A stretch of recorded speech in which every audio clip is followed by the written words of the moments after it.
Waiting, yeah, sure. Yeah. My group always used to this funny little, it's the live, you're working out if you're live and you've got a chair. So just, oh yeah, there we go.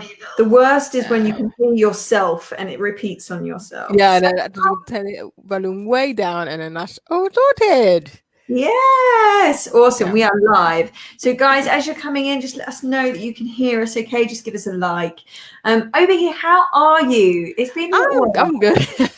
It feels like it has been a while, but it can't be that longer. It can't be that a while ago. It just feel like, yeah, last year just came and went. Well, January, we're So, 25th of January, Obehi. Like, how I know. I don't know. I have no idea whatsoever. It's a very strange situation. It's like, how is that even possible? We just had the new year. The interaction just happened. Everything's gone really quickly. So don't you think it already feels like the longest year ever, and we've only just entered it? Like, there's so much still happening in the world. And it just feels like there's so much that's happened in just 25 days. Yeah, I know. I'm finding it ridiculous, to be honest. But it's like, I can't believe. So this next week, this is the end of the week, end of the month. Yeah. Anyway. I know. We've got some people coming in. Hello, Siobhan, and hello, Lee. So we're all good in terms of sound.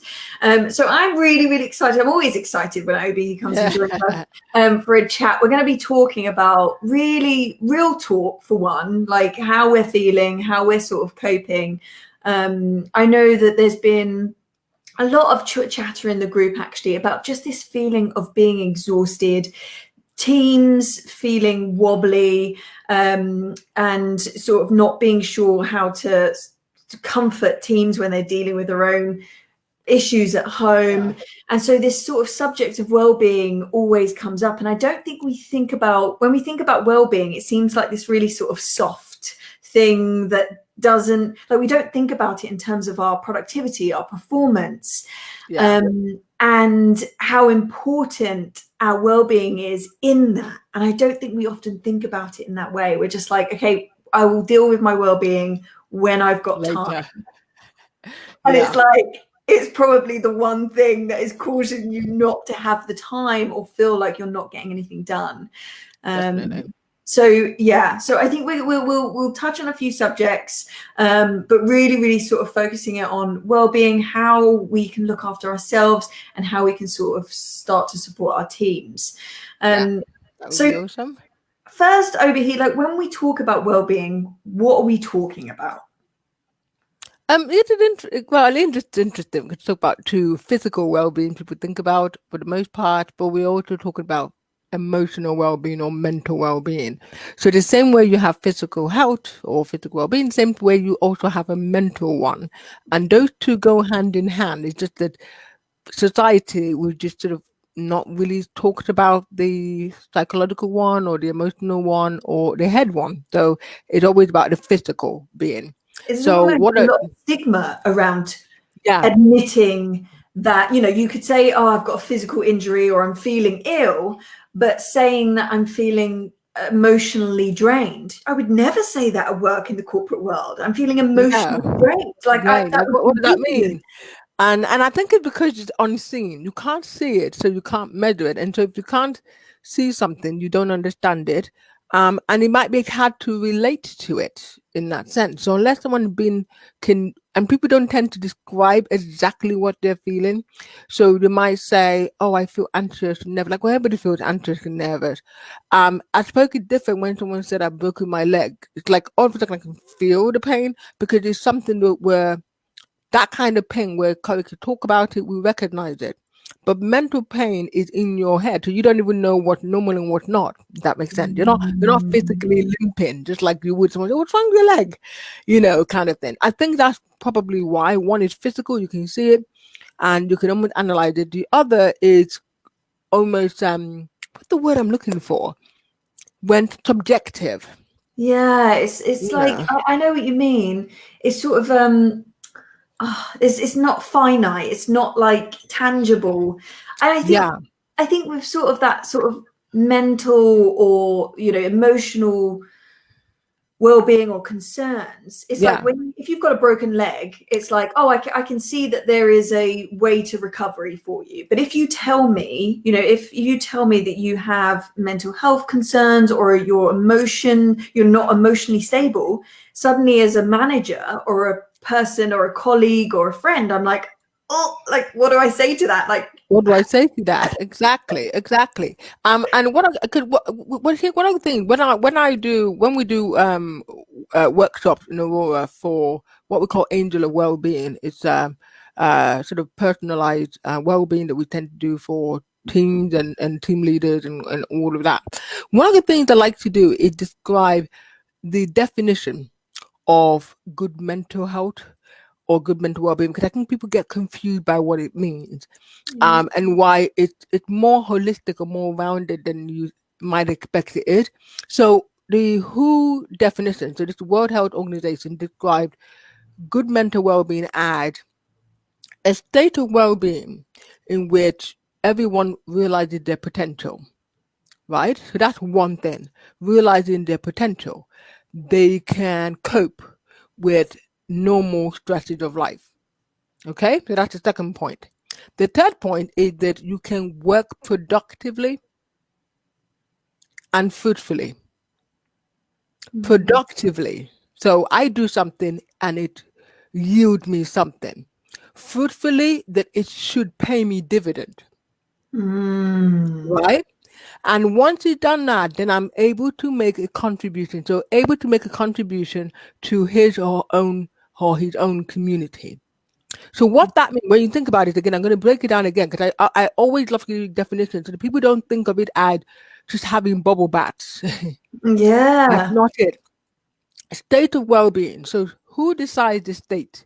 Who decides your state of well-being? Usually yourself.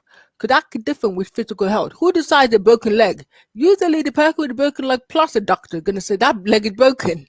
So this is why it might be more murkier to describe. My state of well-being is based on my perspective of it.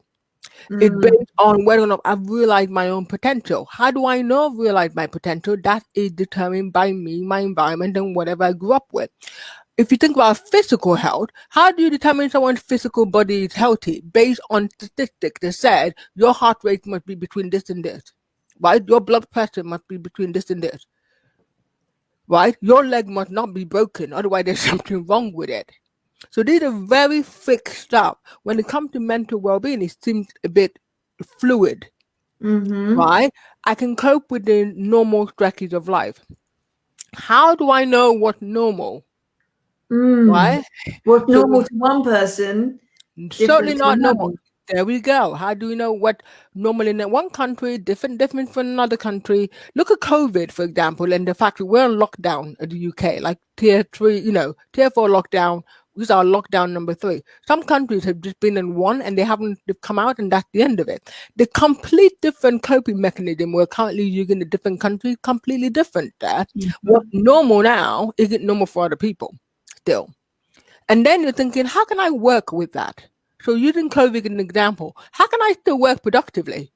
If I'm able to work productively, even in a COVID situation, then my mental well-being is at its better optimum than somebody else who cannot cope with that. Am I being productive with the work that I do?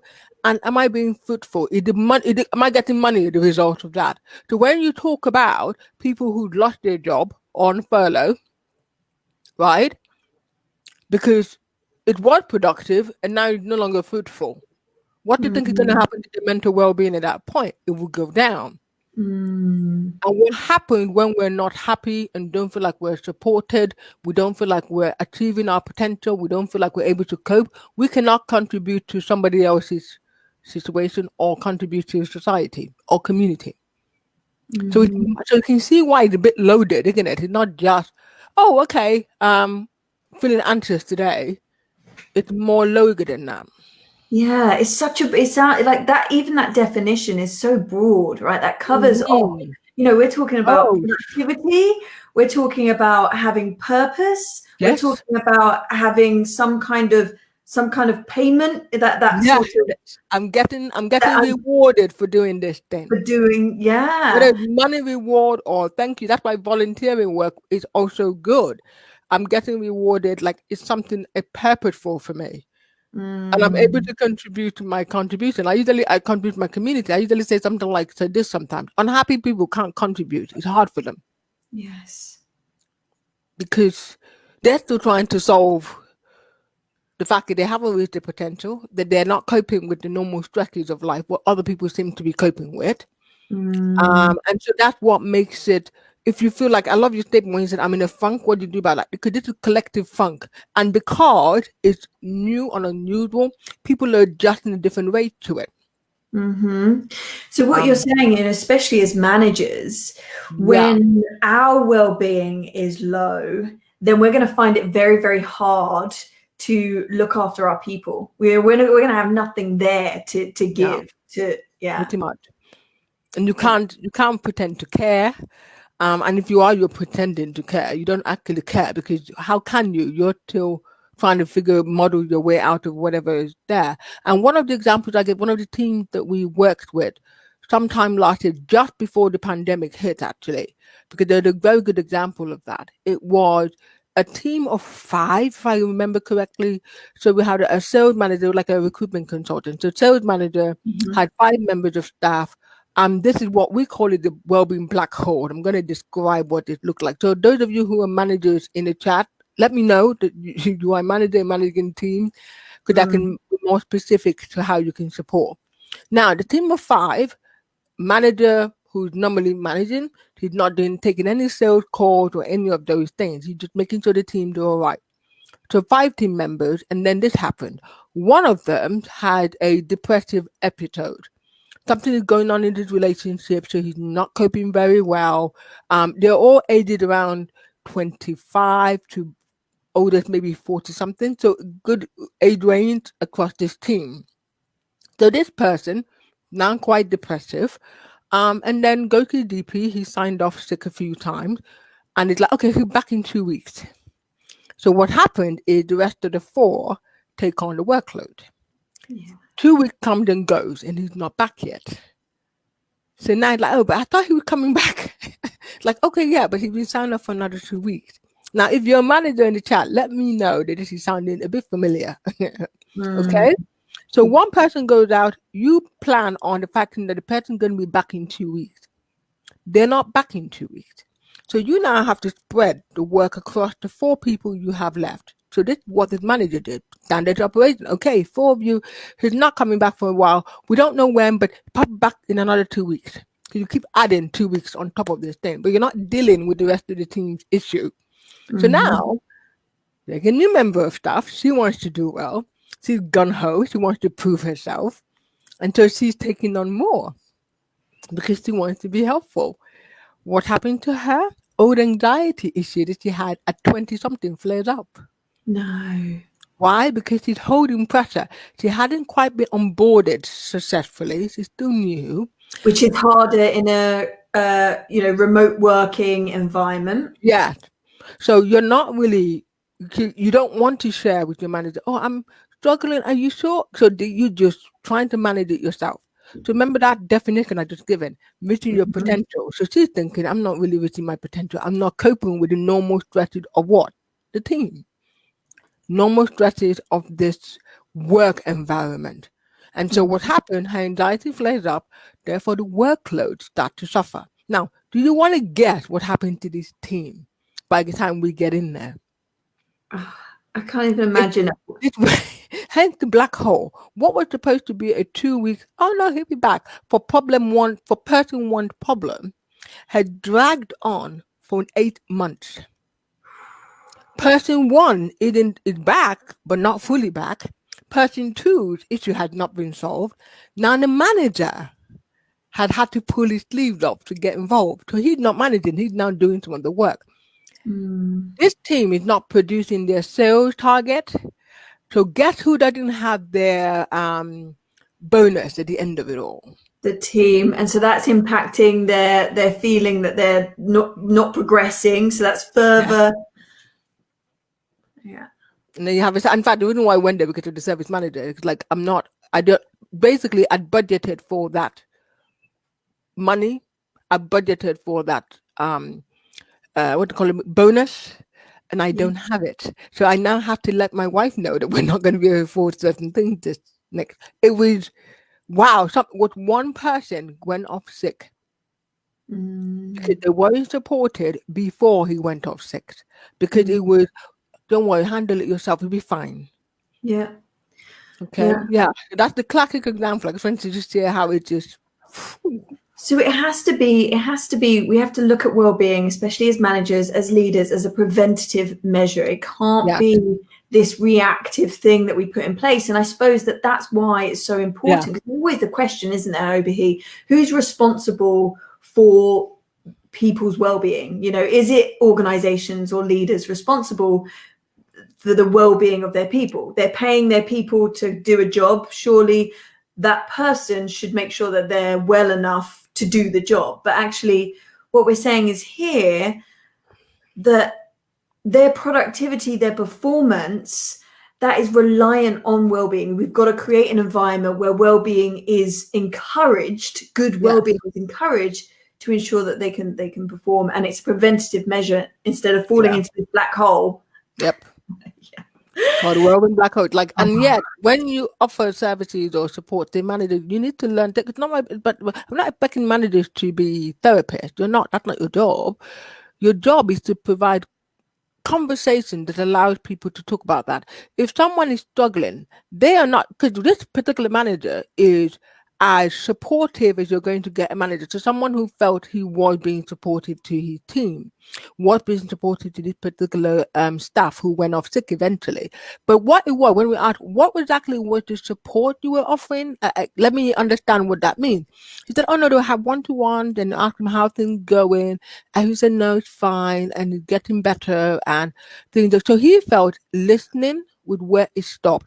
He didn't recommend any other things. I'm going to go see my GP. And when it starts that I'm going to see my GP, you can't follow up. You just have to say, okay, let you get on with that. But when it turned out that he wasn't actually going to the GP, he wasn't taking advantage of any of the EAP programs that he was suggesting, that became a performance issue. Mm. But because he'd been a nice guy, he kind of let it run and run Mm. until the depression caught up with this staff. And this staff, nobody wants to admit that they're struggling. You want to feel like you can handle it, it'll be fine. And if only you can just get hold of yourself. But you Yeah. cannot police someone to go and collect and get help. So the manager, you're going to say, here, these are the parameters that offer, these are the options I've got for you. Would you like me to support you with these? Because in a couple of weeks, I'd want to find out more about what you're doing. Yeah. I want to know if you really spoke to the doctor, whatever it is, your performance is slipping. What people do is not talk about it. They just make it look like, let me just go away. They'll be all right soon. Mm. And I think for many of us right now, and I definitely fall into this camp, right? It's almost like this roller coaster for me. I'm up, I'm down, I'm up, I'm down. And obviously my dad went into hospital, so that was a big down. Yeah. And, I'm still sort of feeling this fluctuation over here. And I think a lot of people can sort of relate to that. Yeah. And, it sometimes you because we're so disconnected, we're not able to necessarily talk about, we haven't got those people around us to talk about what's going on with us. Mm. And I sort of wonder, how can we look after our well-being when we're remote, when we're far away from people? What are some of the tactics that we can employ, that we're sort of connecting in with ourselves and making sure that we're checking in with ourselves? This is the thing. I think we tend to follow the 5 ways to well-being, if you know what that means. It's sort of it's got 5 areas that you could focus on. It's an easy one, and this is only for preventative. It does Yeah. not work when you're now in the middle of depression or anxiety. So that's the point we're trying to make here. So the 5 ways to well-being include things like being active. And the idea of it to be able to get some sort of exercise routine in. The aim of it is to be able to help boost endorphins, while exercise help us. Some of us, like me, don't like exercising. we just, it's like, wait, what? So we don't like particularly exercising except when it's part of the thing. So for example, what I mean, before lockdown, I'd commute, I would get on a train, I'd walk to the tram station, I'd walking station when I lived in London, I'd probably run to catch the bus because like, oh my God, I'm going to miss it. I did the accidental activities or that made me feel active. But in lockdown, you're going to actually, on purpose, create those situations for yourself. That might mean trying to go running. It might mean trying to go long walks. Anything that allows you to get out and just be active in some sort. Some people can just walk up and down the stairs at part of the exercise thing if you have to. But it's important to be able to create endorphins and create serotonin that exercise will be. It's the body's natural antidepressant.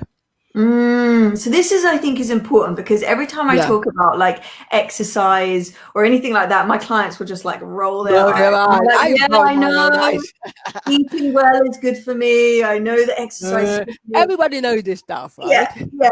But I think what there's an actual chemical reaction that occurs in our body when we exercise that is a natural endorphin pumper that makes us feel good. So when we exercise, when we move our bodies, it's a natural happy pill, basically. Pretty much. Yeah, that's exactly what it describes that. And that's why when someone has now gotten into, for the most part, into a depressive episode or whatever, those chemicals are depleted in the body. So which is why medication becomes the thing that the GP might prescribe for you to boost it back, because the exercise you're going to do is not enough to generate it. It's depleted that much. So the idea is you don't want to wait until you're in a depressive episode where it's depleted so much. So you have to make sure that you move your body every day. If you can't do every day, every 2 days, whatever it is you do, you have to make yourself do it. I don't like exercising, and I would say that like kingdom come. I just can't see myself ever loving it particularly. But one other thing, during the summer, I was able to do the running. But once it got cold and winter, like, no, I'm not doing that. But I also knew I needed to at least do this thing. So I started to walk. I don't like walking either. This is so funny coming from, that's what I'm trying to get at here. Yeah. Just because you care about your mental well-being doesn't mean that you need to like half of this thing. Sometimes it's okay not to. It's like brushing your teeth. You're going to have to just get it done. Yeah. Right? But if you can make it worth your while, then it's helpful. So for example, for me, I now get on the phone with my friend. I decide who I'm going to walk with via phone. And then I just give them a ring, headphones in, give them a ring, and I'll walk and just have conversations and talk, which means I don't feel the walking. Yes. Okay? I love that. Yeah. Because you're also, and maybe this is one of the 5, I don't know what the 5 are, but I was just thinking there must be a social element to it. Yeah, so there is. It's called engaging or connecting with someone. So this is my way of getting to in. So I get to connect with someone deeply, because you can't just talk about crap for 90-minute walking. You're going to have to get deep at some point with someone on the phone. And because you're not listening to a webinar or anything where you can on a walk, but for me, I am activating that engagement part of it, that connection piece. So I pick a friend or someone who I feel I haven't spoken to them. So I'm going to organize a call, 5 o'clock after work, going to go for a walk, and I will go for a walk for an hour. And I'm just having conversation. I just walk around, walk another place, get lost a bit, all that kind of stuff. So that allows me to feel active, plus the connection. Now the connection piece is key. Yeah. We're wired for connection, so we have to meet people. Lockdown was hard for a lot of people because it's like, wow, we took it for granted how much our body generated and felt good about meeting other people. Yeah, this isn't just for extroverts. No. This is introverts as well. We are wired. What you mean by we're wired for connection means on a on a cellular, spiritual, every level of human, from a scientific point of view, we're wired for connection. We need it, otherwise things don't work out too well. No, we don't actually survive without other people. That's the bottom line. And so the connection piece allows you to think, well, who can I connect with? And you might think, well, I already connected with my family, but you may not. if your family who you live with is every day, so it's not adding. That's why going to work was helpful. When you had colleagues you worked with, then you talk to someone on the tube or on the train, that kind of thing that you did. That helps you. Mm. So connecting with another person means that you get to share stuff that you haven't probably thought to share with anyone, not because you were hiding it from your family or anything, but because it hadn't really come up. You hadn't allowed yourself to feel it because of the daily things you got to do. So which is why I would always recommend connecting with someone outside of your household, if you can, every Mhm. week. So finding, colleagues, friends in the office, for example, now we're in lockdown, you might use that time to do one-to-one with your team, where you connect with them for 50 minutes on one-to-one. Just how there's no activity, you're not playing games, you're talking about how you being able to share your own story. That's the thing about engaging. You can't just say you tell me, but I don't tell you. Mm. That's not how that works. And there was actually some research that I know was done around productivity, Yeah, and the teams that had sort of, and this was office based when they were office based, but the teams that had those activities that were just about connection, so they weren't work related, they were talking about the outskirts of work and very informal. Those teams that had that were 50% more productive as teams. So yeah, this is showing in the research that these water cooler moments, the coffee chats, yeah, the going for lunch, all these things are important for productivity and performance of your teams. So yeah.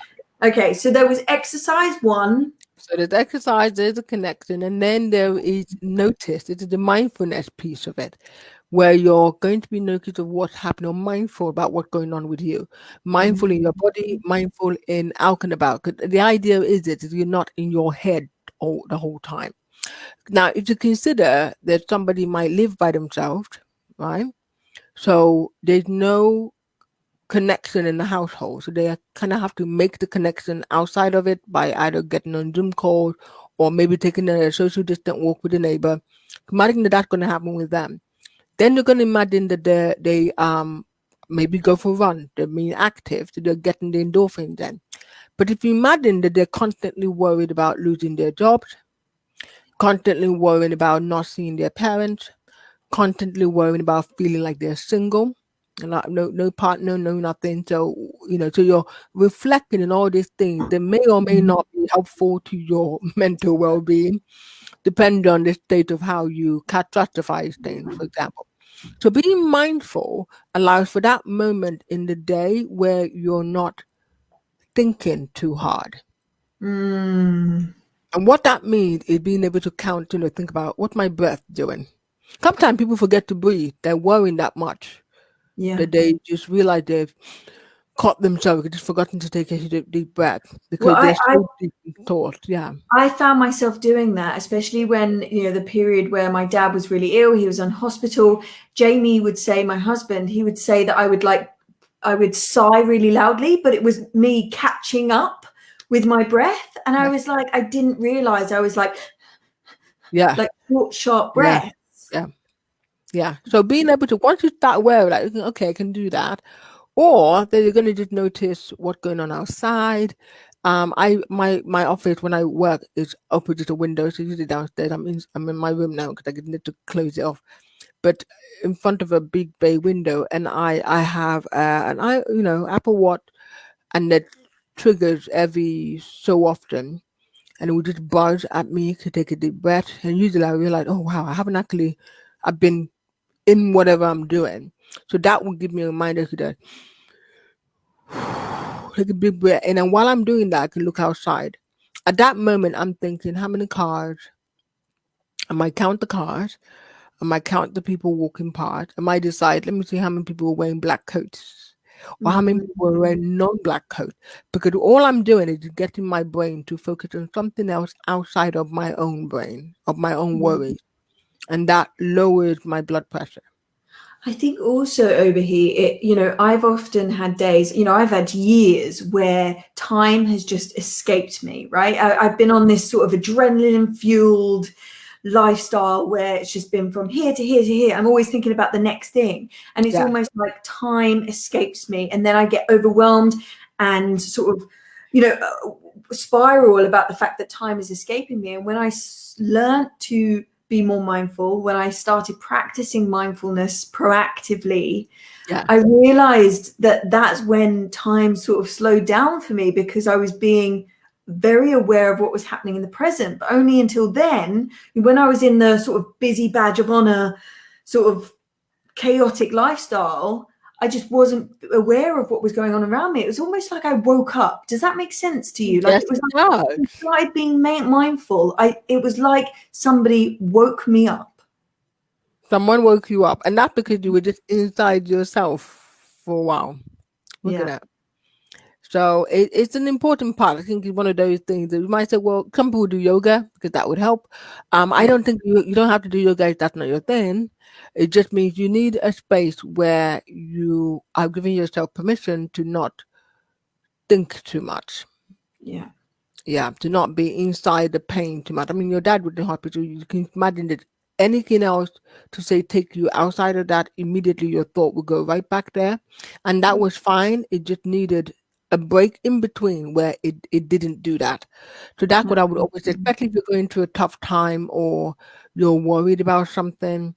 It's a great time to be able to say, right, this for 5 minutes, I'm just gonna look out the window. I'm gonna count the trees. I'm gonna see how many leaves. And just literally follow it through. Because once you're counting, right, or managing seeing what's happening in your thoughts start to drift. But you bring it back to the counting again or the breathing. The reason why people like the breathing thing is because you're always going to be walking around with your own breathing. So you might as opposed to, well, I haven't got a window to count the cars or whatever. Yeah, I hope that makes sense. So that's the third thing. Great. So it was exercise, connection, and mindful. I'm being mindful. The fourth then is an interesting one called giving. It's give or giving of yourself. So that could be giving of your expertise, could be giving of your, finances, if you could giving your time. So this quarantine or this lockdown, we had a lot of people go around to their elderly neighbor's house to ask if they wanted any shopping. Because at one upon a time, even people couldn't get to the shops without it being too busy and, all of that stuff and being standing outside waiting the queue. So people were giving their time by checking with the neighbors and saying, would you want anything? And then going, doing shopping for your neighbors or whatever. Now, this one almost sounds like, when you think about well-being in the traditional sense, like it almost feels selfish. So this one, like as in well-being, I wouldn't have necessarily thought about giving. So this is really interesting. So actually a big part of us having good well-being, there's an element of giving. There's an element of giving your time. It's cut short the navel gazing for that moment. So it's okay if you're going to a tough time or bad time. But one of the things I found, if you can do this every day and find a time in the day when you give something to somebody else without expecting anything back, that automatically makes us feel good. Especially because somebody else needed the support. So that allowed you to feel like, I helped today. That automatically makes us feel better about ourselves, and also because maybe somebody else might have in a worse situation than we have, and it's also goodwill. So I think there's something about giving to somebody else, and I would say things like, before lockdown, giving a hug was also giving, because you'd be surprised how many people were so busy they couldn't hug, or they do a quick hug and a crap pat, and then off they go. As opposed to hug, hold on. Because that person, because the longer you hug someone, the more they relax. Well, there was some research done, neuroscience, that showed that a hug, and even hugging ourselves, so this can work with ourselves, but 20 seconds actually causes a chemical reaction in our body, making us feel safe. It reduces our threat mode. So 20 seconds, it's almost like your body sort of falling into somebody or yourself. It makes you feel safe and reduces your level of anxiety. Yeah, the anxiety, the stress. I'd like to say the other chemical for it is oxytocin, so which is supposed to be the love hormone. So that's why it's Mm, again so hugging but for a longer period of time, not the 2 minute. And I know people have felt like not 2 minutes, but 2 seconds. But I know that people haven't been able to hug. So that when you think about what we're talking about here, so if you're not in a intimate relationship where you have hugs and people touching you, can you imagine if you didn't have it? Or you mm, didn't have children hugging you. So you see where someone would be like, I don't understand what's wrong. I feel something is missing. But that's because they were used to hugging their colleagues at work. Someone would give them a hug. You see your parent, they'll give you a great big hug. Those things are actually missing from people's lives right now. yes. Until you think, wait, well, hang on. So those little things that So people are like, I generated, don't know what's wrong with me. yes, And a big part of it are these yeah, simple, subtle things that we don't yes, think about. yeah. Because the body cannot produce oxytocin if it doesn't have anything to love on. Yes. Hence why you Interesting. want people to be in contact. 'Cause the engagement part helps. If you're engaging with your parents or your siblings or your friend, you're having a great old laugh, you Mhm. kind of, it will stimulate some of that, right? Because you're happy. But so that's what we're talking about here. Because that's the fourth one, which is unusual, but it's one of those, what does that even mean? But it's like, yeah, and you can donate money. Some people just feel a high after they've donated some of their money because there's always that whole idea of kind of abundant mindset. It's that, oh, there'll be more where that came from. So just Mhm. giving of your time, whatever it is you can give, I think you think about what it is. And that might mean taking time off work to play. Like, for example, I got distracted from work because I live with my cousin and the two kids. And I had to drop what I was doing at some point, going to help Zach, 7 year old Zach, make a cardboard box car, of which we had to print a lot of stuff to stick on the car. He was making what's the name of the car? I forget, but he was like, what? But here we are, spent about 30, 40 minutes cutting the things out. Now, that was me giving of my time. I didn't have to Mm. because I could have just said, I'm busy, go and get your mum. Go and get your dad. But this was my way of, you know what, I spend time. But I did feel good. I did feel good spending Mm. time with him and all of that. So that's an example of what I mean. And then finally, I think the interesting one is his learning, called Learning, growing. learning new things. Here's what I found. It's not that it necessarily mean learning a course or skill, any of that. It could be anything. But entrepreneurs and business owners do not have this problem because they're constantly learning new strategies, new They have. skills, they have to. What I found is that the managers and sometimes frontline staff had issues because for the work that they were doing, they've already had their training, but Mm. no additional courses, no additional learning. So they had to sort of self-learn or find something else they can improve on. So when we talk about that original, um, the definition to the World Health Organization definition that said not living up to your full potential or wanting to live up to your full potential, Mm. sometimes by education you feel stuck in a role or you feel stuck in a job. And usually it's not because, oh, I don't like the job anymore, I don't like the company I work for. It's usually because I could do better. And sometimes that's not necessarily going to learn a new skill for the company, it might be learning for yourself. So Mm. invest in yourself in coaching, because you can start addressing some of those limiting beliefs. So learn about yourself is helpful. Learn about how your organization works. Learning a whole new language just because these are things that add to that feeling of well-being. Like I'm learning something because that's adding to this sense of I'm fulfilling my potential in some way. I think it's really interesting the difference between being a professional and being an entrepreneur, because I've definitely experienced this difference. Because I think as an entrepreneur and as a business owner, right, I'm responsible for my learning, I'm responsible for my mind, I'm responsible Yeah, for everything, right?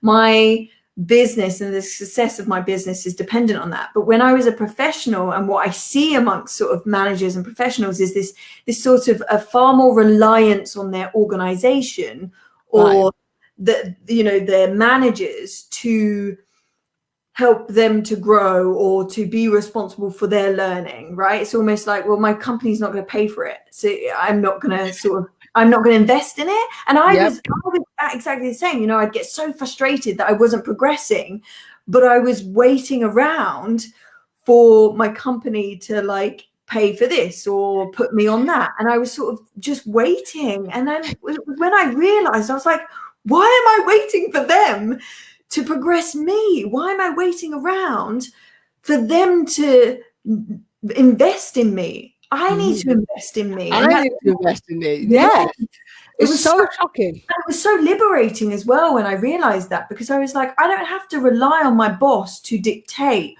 what I learn and how far I get or how quickly I succeed. Because as soon as Yeah. I sort of turned my mindset and I started building my network outside of my team and started to, you know, I was doing change management at the time, which I educated myself on, that I paid for all of that, Yep. coaching, all of that. It all changed for me in that organization. I'd already decided I was going to leave anyway, but within the 2 years that I sort of decided I was going to leave, that's when I progressed the quickest, because I I was know. That's exactly what happened to me. I completely agree with that. And so, what I want to tell your audience, I know your audience are professionals, really, that the days of waiting for someone to bless you and say, "Oh, yes, you've done so well. I'm gonna gift you with this training." Mm-mm. Mm-mm. That is waiting for someone else to take control of your life. Someone else could take your potential. So I Yes. would recommend you stop paying for your own stuff. You start. No harm in asking your managers to support you with it, or to support in terms of funding if they can. If the Yeah. answer is no, they can support you with the time for you to study it, knowing that you can bring it back to the team to help. Because yes, it's a bit like you, they benefited for the 2 years that I was Oh, still in that time. I completely in a different ball game to the other people who were there.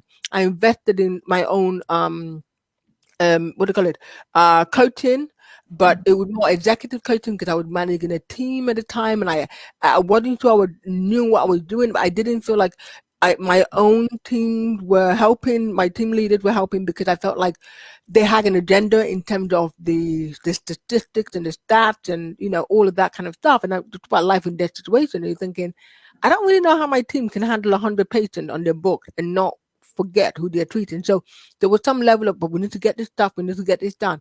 So me paying for my own executive coaching to help me manage a team, to help me say, what are they actually feeling? Have you asked recently? And realizing I don't want to ask because I don't want a floodgate to open. And yeah. being able I'm to happy to get deal with and it. someone who had no agenda to say, these are people, do you either care about them or you don't? If you care, you have to act like you care, which is Mm. to literally ask them what they think and wait for that response, knowing you will deal with whatever comes your way. So it Mhm. was a very, I remember feeling like I got my team to move faster than was expected. And when other managers were like, how are you doing? I said, well, I pay for my own coach. I'm not waiting. So I would say, for those of you who are watching live right now, to a few of you on here, Yeah, we'll definitely go through please do questions. not wait Yeah. to for anybody to tell you that you will be put in line for No. training or for development. Forget that. Or wait for Stop them to realize your potential. now. No, It's a waste of time. you've got to push that. You've got to Yeah. realize that. And I have to say, 100%. in terms of all the five, so we talk about the five, we have people being active, we Yeah. have engaging with people, you have being mindful, you have giving your time or expertise or whatever you want to give, and learning something. Mm-hmm. In my practice, when I do coaching, one of those could do mental well-being coaching and productivity coaching, and someone said to me, I don't know what's wrong. I should be happy. I should be happy. I've got a great job, right? Got a great job. I've got expertise. I've got this. I've got a good salary. I have my family's fine, but I don't know what's wrong with me, why I'm feeling low, or why my anxiety is cropping back up. And usually one of the five is missing. Mm. Usually it might be learning because the manager who done their job for so long, they're Yeah. not picking up anything. All they're doing is feel like they're fighting fires. That's all they're doing. So there's no new thing they're learning, and that might be it.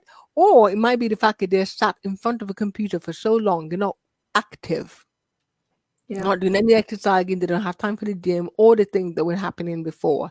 So that's what I would say there. It's so amazing. And this is my blueprint into if you feel like something is off, check which of the five is missing. It didn't take me long to figure out mine because I wasn't doing any exercise this winter. And I was like, okay, the last time you did out running with when it was warm, we did around what, September, October. And I would barely walk in the step, go to the shop, come back and down, but I wasn't doing proper.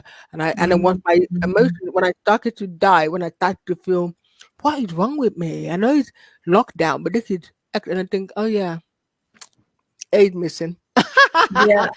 So Going to the get that first done. port of call is to look at those five. What is missing from these? Yeah. Well, let's jump to a couple of the comments. We've got some great Mm. comments here. So we've got Helena, totally agree about exercise. I didn't have my regular exercise routine during lockdown too, and I developed a relationship with large dairy milk bars. Yeah. I can definitely relate. We've got Louise here. I was injured during the first lockdown, and this seriously affected me. So we can see how, yeah. Yeah. Awesome photo, Louise. Yeah, Development. she's a marathon runner, I believe. Ooh. Mm. Yes, you're not going to get me do that, Louise.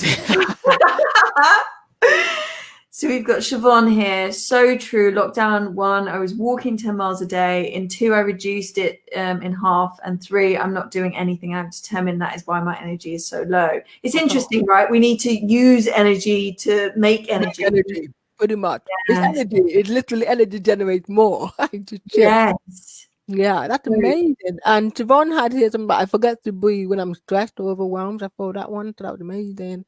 Yeah. Yeah. Uh, yeah. Louise, I'm apart from my partner at the moment, and I'm so missing the physical Mm. contact. Yeah. Yeah. So I suppose the only real replacement for that Obehi is, verbal contacting people as much as we can and sort of Yeah. staying. Yeah. Yeah. Yeah.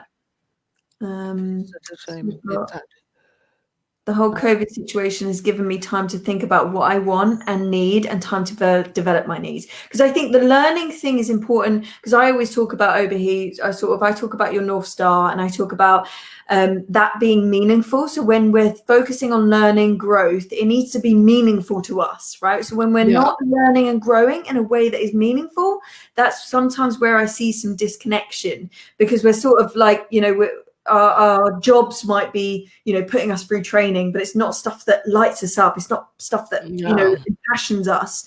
So having that clear sort of North Star, that idea of where we want to go, what's important to us, is really, really important in some of those aspects that we're talking about. Definitely. Yeah, definitely. Yeah.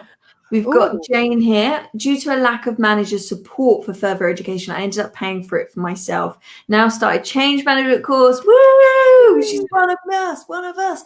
Which is work related and funded by the government. Amazing. Told manager, and they have to acknowledge it. Ah, Jane, I'm so proud of you. Yes. Yes. Well done. Incredible. And we've got Louise. The photo was taken at the finish. So Louise is marathon runner of Barcelona Marathon. Amazing memory. That's Wow. amazing. Incredible, Wow. incredible.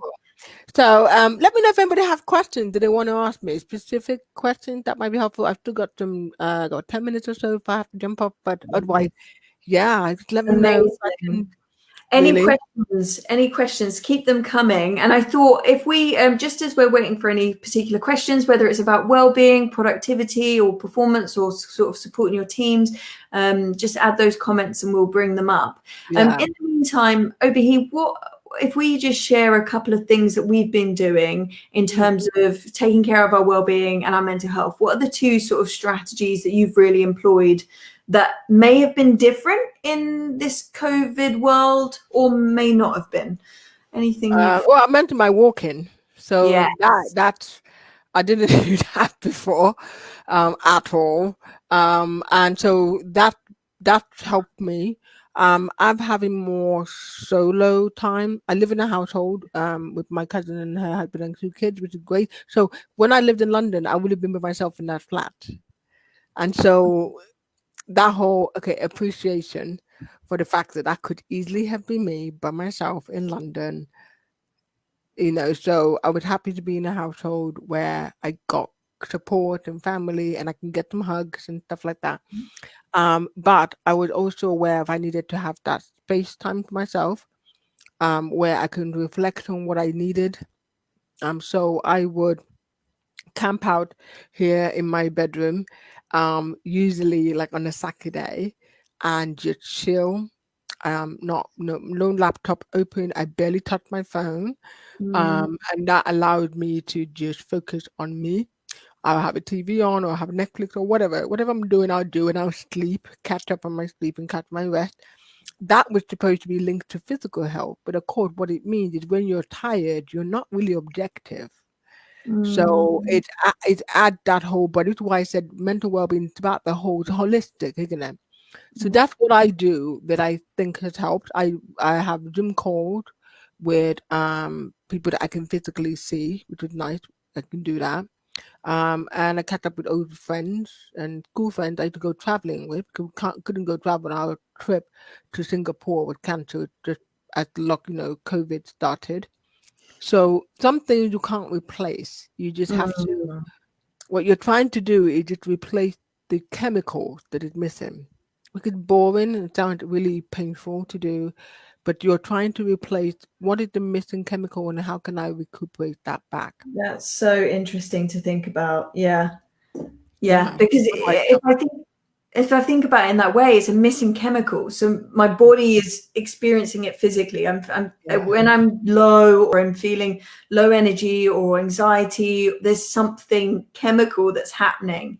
And so I need to work on replacing that. Yeah. Yeah. Yeah. Yeah. I think for me, the biggest ones have been actually the connection piece. So me and my husband, we decided, we were spending a lot of time in front of Netflix, which is fine, but it was like we were spending all of our time in front of a box and that was it. And so we actually started, there's this app that we downloaded and it's great for friends as well. So there's a friends element to it and there's like a couples element and it's just questions. So it's sort of conversation, but deeper level conversation, because obviously we weren't Yeah. doing anything, we weren't going anywhere, so we had nothing to talk about. We were No. together all the time. And so it's this app. I have to share it. I'll share it after this in the That was comments. awesome. Well, we loved it together. Yeah. And so we just asking each other more meaningful questions. And I think that was just so nice in terms of that connection piece and having things Yeah. to talk about over dinner and stuff like Yeah. that. And the other thing we did in terms of connection was we started listening to podcasts together, because instead of sort of sitting there silently watching a film and that was it, we would listen to this podcast and then we would talk about it, which I think was just really nice. And I think we started doing it with my friends as well. So we'd listen to a podcast and then we'd talk about it. So there was sort of that subject matter, because nobody Yeah. has anything to talk about. We're not doing anything. And I did anything. And that is and there is, and I have to say there is something to be said about being okay or disappointed that you can't do the things. I miss my bars, I miss my travel, I miss my going to dinner with people. But I realized what it was I liked about those things. It was opportunity to have discussions over dinner with someone. And usually over dinner, you're not having the conversation about what thing you watch on Netflix. You're having much deeper conversation, or something that's happened at work that really upset you or hurt you. You get time to process it in the way that you don't do when you're just trying to have your own dinner at home. You just don't. Those are Mm, the things. When you say, what is the missing piece? What is the chemical I'm trying to replace? It wasn't the dinner. Yes, it was nice food, and I love that, and the wine and all of it. But it was the deep connection that I missed. So that yeah. means, okay, being able to go, I can have those deep conversation with my friend by saying, this didn't happen to me today, and I feel like I shouldn't be upset, but I am. And being able to go, well, what's that about? And then being able to allow someone not just say, oh, don't mind, he's an idiot, but like, okay, that's not the end of that. No, that's not going to help very well. So that allows that Exactly, lovely, yeah. rounded conversation to happen, and for you to be able to empathize with someone else, or to empathize with you, and you have a new friendship or different kind of friendship out of what's happened. So that's one of the things that I think is quite important to note, really. Oh, Siobhan, your Absolutely. question. We've got Siobhan with a question. Any tips on how to get out of your own head when trying to be mindful? Yeah, can I just say you can't really erase your mind like so that's the first tip. You don't not that whole idea of you try and breathe and not think of anything. There's no such thing. I don't think of. You're gonna think of stuff. So the idea is as soon as you catch yourself in a thought pattern, that is being mindful. So you catch yourself and you return back to what you were supposed to be mindful of. So I would say pick something specific. Don't just say I'm gonna look out the window. Decide I'm gonna look out the window and I'm gonna notice how many black coats I see or how many cars drive past, and you're literally going to count it. And what you're doing, you're almost putting yourself into a trance. The minute you find yourself thinking about, I haven't cooked that thing for dinner, what did I put that thing? You go back to the counting. So you don't dwell on the fact that you just sort of moved your stuff. So be mindful, spend 5 minutes at practice. It doesn't have to be longer than that, and you get better at it. But I like 5 minutes. Guess why? It's easy to do, and I can do it at different intervals of the day. Some people Mm. like to do that whole full 1 hour yoga kumbaya thing. If it's for you, go ahead. But if it's not for you, keep it short, and keep it easy so that you can do it often. I hope that was helpful. Let me know if you have any follow-up question. Definitely, definitely. I think one for me is journaling has really improved my ability to be mindful because I found it very hard. I'm like I am a type A high achiever, a productivity freak. Like I was obsessed with doing, always moving. So the idea of mindfulness meditation scared me. It really did. It freaked me out sitting there in my own head, like, but journaling I have found has really helped me to be more mindful, get that stuff out of my head. So Siobhan saying completely makes sense. We've got Jane here. With COVID required home working, set up a home office workspace. This helped my mental health, having a dedicated workspace, separation between work life and home life. That's Yes, a really yeah, important one. What do you think, Obehi, definitely. that sort of that transition time that we've lost? The transition time from home, traveling to work. There's not these anchors in place or these Yeah. transition periods to say that's ended. Now I'm doing this. Yeah. I think it's by having a good start of work routine and end of work routine. And that could mean different things to different people. You just figure out what work for you. For me, I'll give you mine. Mine, remember I said I work in the big front of a big great window. I would light my candle. Cause that will have the vanilla. Cause once I smell it, cause all it is sending message to my brain it's about to start work. So that allows me to get my coffee, I do all that stuff. I'll put the heating on the oil radiator next to me because I like the heat. I'll get my hot water bottle because I like to be comfy.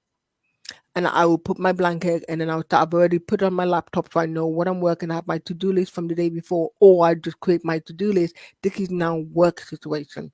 And then the end of it is how do I round off? Am I rounding off with a to-do list for the following day? Am I round? Because I'm going to obviously blow out the candle. Once the candle is blown out, See, it work's done.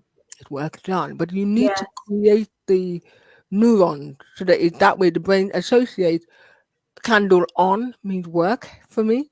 Candle off, no work. And Yeah. then I shut down my laptop, done. I That's don't bring it to my amazing. room except when I'm coming to do a live. So I don't ever feel like, oh, I could remember that thing. I'm just gonna no.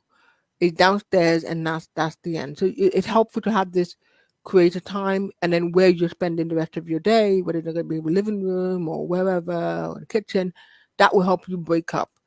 But if you have some people work in their bedroom, so it's like, well, how do you break it up? By creating a routine around it. Yeah. I Yeah, definitely think I'm going to take the candle advice. That is yeah, incredible. love Yeah. it. Thank you so much. Okay. Well, Anytime, I think we're nearly 8 p.m. Oh, over any- here. It was so lovely talking to you. Thank you so much anytime, for joining us. anytime. Thank you very much, everyone. All right. You have a lovely night. Take care, You everyone. too. Bye. Bye.